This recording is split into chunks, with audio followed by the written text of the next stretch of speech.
भारत का 200 अरब डॉलर का टेक्सटाइल और अपैरल इंडस्ट्री संकट के दौर से गुजर रहा है, क्योंकि अमेरिका, यूरोप व अन्य बड़े बाजारों में लोगों ने महंगाई बढ़ने के कारण कपड़े पर खर्च में कटौती कर दी है। उद्योग के अधिकारियों ने कहा कि यूक्रेन युद्ध के बाद बड़ी महंगाई के कारण स्थिति बदली है। कुल मिलाकर इकोनॉमी कंपैरेटिव रूप से मजबूत है और बड़ी अर्थव्यवस्थाओं का प्रदर्शन अच्छा है। वही कपड़ा उद्योग एक्सेप्शन बनकर उभरा है। मिल रहे ऑर्डर से पता चलता है कि 2023 में भी गिरावट जारी रहेगी, जहां 4.5 करोड़ से ज्यादा लोगों को रोजगार मिला हुआ है। कुल निर्यात में इस क्षेत्र की हिस्सेदारी 22% है। इसमें लगातार 5 महीने गिरावट आई है और नवंबर में पिछले साल की समान अवधि की तुलना में निर्यात 15% गिरकर 3.1 अरब डॉलर हो गया है। कुल मिलाकर अर्थव्यवस्था में मजबूत बढ़ोतरी के बावजूद डोमेस्टिक मार्केट में बिक्री सुस्त है। अब चलते हैं अगली खबर पर। देश में अगले 5 साल में बड़े स्तर पर लाभ के रास्ते की तरफ मजबूती से बढ़ने वाली 100 से अधिक स्टार्टअप कंपनियां देखने को मिलेंगी। इनमें से 80 स्टार्टअप कंपनियों में IPO लाने की क्षमता होगी। रिपोर्ट के अनुसार देश अगले 5 साल में 100 से अधिक परिपक्व बड़े पैमाने पर प्रॉफिटेबल स्टार्टअप होंगे। उनमें से लगभग 20 पहले से ही अनलिस्टेड हैं। वहीं 80 अन्य में अपनी IPO यात्रा शुरू करने की क्षमता होगी। HSBC के सहयोग से तैयार इस रिपोर्ट में कहा गया है कि टेक कंपनीज अब वृद्धि को प्राथमिकता दे रही हैं। अमेरिका में लगभग 43,000 अरब डॉलर के बाजार पूंजीकरण में से लगभग 25% हिस्सा प्रौद्योगिकी या नई पीढ़ी कंपनियों का है। इनमें एप्पल और अमेजन जैसी दिग्गज कंपनियां शामिल हैं। अब चलते हैं अगली खबर पर। देश की सबसे बड़ी ब्रोकरेज फर्म जीरोधा के संस्थापक ने एक बहुत ही जरूरी सलाह दी है।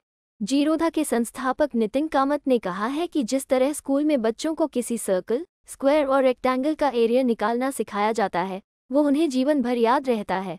इसी तरह अगर हम आज के बच्चों को स्कूल में फाइनेंस के बेसिक्स सिखाएं तो यह उनकी जिंदगी में काम आएगा और वो उन्हें जीवन भर याद रहेगा। नितिन कामत ने इसके लिए सलाह देते हुए कहा है कि जल्द निवेश करने के फायदे, महंगाई, बीमा, रिटायरमेंट प्लानिंग के बारे में बच्चों को समझाने से हम आने वाले समय में एक बेहतर जनरेशन तैयार कर पाएंगे। अब चलते हैं अगली खबर पर। कार बनाने वाली कंपनियों ने साल 2022 के जनवरी से दिसंबर तक के महीने में एक रिकॉर्ड कायम कर दिया है। अगर इस कैलेंडर वर्ष की बात करें तो अनुमान है कि भारत की कार निर्माता कंपनियां 38 लाख से अधिक पैसेंजर व्हीकल बेच सकती हैं। कार की लगातार बढ़ रही मांग और कंपोनेंट की सप्लाई की स्थिति सुधारने की वजह से कार निर्माता कंपनियों को प्रोडक्शन बढ़ाने में मदद मिली है। कार बनाने वाली कंपनियां पिछले रिकॉर्ड को 4 लाख से अधिक कारों की मदद से पीछे छोड़ने जा रही हैं। भारत में युवा कार और स्पोर्ट्स यूटिलिटी व्हीकल की जमकर खरीदारी कर रहे हैं। इस साल पर्सनल व्हीकल की बिक्री करीब 25% बढ़ चुकी है। दुनिया की उभरती अर्थव्यवस्थाओं में ये सबसे अधिक ग्रोथ रेट है। साल 2021 से तुलना करने पर यह आंकड़े निकाले गए हैं।